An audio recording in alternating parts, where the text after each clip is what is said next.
যদি বিড়াল ভালোবাসো, বিড়াল ভক্ত হও, তাহলে প্লিজ এই বইটা পড়ো না।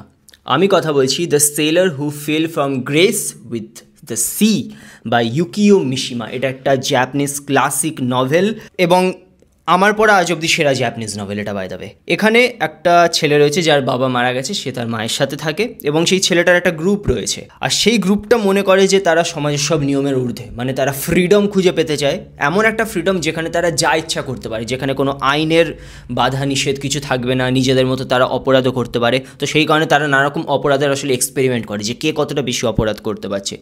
গল্পে যে জিনিসটা আমার ভালো লেগেছে সেটা হচ্ছে সমুদ্রের যে বর্ণনা দেওয়া রয়েছে সেটা অসাধারণ। মানে এতটা ফিলোসফিক্যালভাবে সমুদ্রের ঢেউয়ের বর্ণনা দেওয়া যেতে পারে সেটা আমি আগে ভাবিনি। বাই দ্য ওয়ে, একেবারেই কিন্তু সহজ বই এটা নয়, আমাকে যথারীতি কখনো কখনো ডিকশনারি ব্যবহার করতে হয়েছে এবং সেন্টেন্সের স্ট্রাকচারগুলো কোনো কোনো ক্ষেত্রে খুবই কঠিন ছিল। এবার বিড়াল ভক্তরা কেন এই বইটা পড়তে পারবে না, তার কারণ এই বইতে একটা পার্ট রয়েছে যেখানে 3-4 পাতা জুড়ে একটা বিড়ালের নৃশংস হত্যা কাহিনী বর্ণনা করা হয়েছে, যেটা একদম অত্যন্ত ডিটেলসে লেখা হয়েছে শুরু থেকে শেষ অবধি। মানে পড়ার সময় আমার অত্যন্ত অস্বস্তি হচ্ছিল এবং ওভারঅল অ্যাজ এ ক্লাসিক বই এটা আমি 5/5 দিয়ে দেবো। কিন্তু আবারও যদি বিড়াল ভালোবাসো বা ওভারঅল গৌরী জিনিস অতটা পছন্দ না হয় তাহলে হয়তো এই বইটা তোমাদের ইগনোর করে দেওয়া উচিত, কিন্তু আমাদের ভিডিও প্লিজ ইগনোর করো না, ওকে? সাবস্ক্রাইব করে রাখতে পারো।